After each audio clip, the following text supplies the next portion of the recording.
Request பண்றேன் அப்படிங்கிற வார்த்தையும் அதே நேரம் நோ கமெண்ட்ஸ் அப்படிங்கிற வார்த்தையும் வந்து தாவேக்காவுடைய அமைச்சர்கள் கிட்ட எப்பவுமே இருக்கும் போல.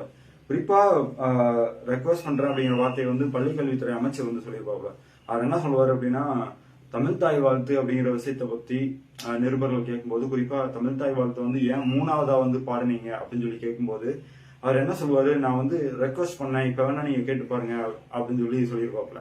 நன்றி. தமிழ் தாய் வாழ்த்து 3ஆவதா இன்னைக்கும் ரெக்வஸ்ட் பண்ணேன். ஏற்கனவே உத்தரவாதம் நடக்காதுன்னு ஒரு உத்தரவாதம் கொடுத்து அதையும் மீறி 2வது முறை நடக்குது. அப்படியே மைக் போய் கேளுங்க, நான் இன்னைக்கு ரெக்வஸ்ட் பண்ணேன். அப்படியே மைக் போய் கேளுங்க, நான் இன்னைக்கு ரெக்வஸ்ட் பண்ணேன் சார். நேரம் அமைச்சர் ஸ்ரீநாத் கிட்ட வந்து கட்சித்தீவு பிரச்சனையை பத்தி கேட்கும்போது நோ கமெண்ட்ஸ் அப்படிங்கிற வார்த்தை வந்து சொல்லியிருப்பாரு.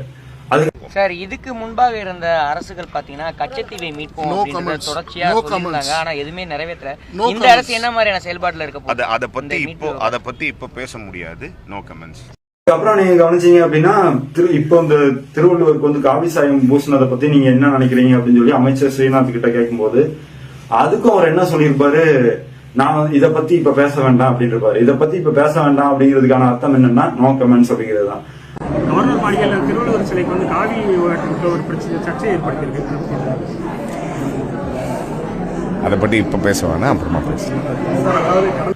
இந்த மாதிரி வந்து தொடர்ச்சி அமைச்சர் கீர்த்தனா அவர்கள்கிட்ட அந்த 10 வயது பெண் வந்து வன்புணர்வு செய்யப்பட்டிருக்காங்களே, இதை பத்தி என்ன நினைக்கிறீங்க அப்படின்னு சொல்லி கேட்கும்போது அவங்க வந்து அரசியல் பத்தி இப்ப பேச வேண்டாம், இந்த விஷயம் வந்து இப்போ தேவையில்லை அப்படின்னு சொல்லி மறுதளிச்சுட்டு வந்து கேட்பாங்க. அதாவது நோ கமெண்ட்ஸ் அப்படிங்கிறதுக்கும் ரெக்வஸ்ட் பண்றேன் அப்படிங்கிறதுக்கும் இதை பத்தி நாங்க பேச விரும்பல அப்படின்னு சொல்லி சொல்றதுக்கும் விஷயம் வந்து ஒண்ணுதான். அதுக்கான அது வந்து என்ன விஷயம் அப்படின்னா, இதை பத்தி நாங்க எதிர்த்து பேச மாட்டோம், குரல் கொடுக்க மாட்டோம், நீங்க என்ன வேணாலும் செஞ்சுட்டு போங்க அப்படிங்கறதுதான். இதை வந்து நம்ம அப்படிதான் பார்க்க வேண்டியதாகவும் இருக்குது. ஏன்னா அதுக்கான அந்த வார்த்தைகளுக்கான அர்த்தம் அப்படிங்கிறது அதுதான்.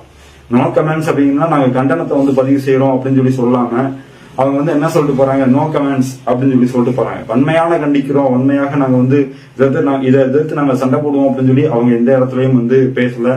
இப்போ வரைக்கும் எதுவும் குரல் கொடுக்கவும் இல்லை.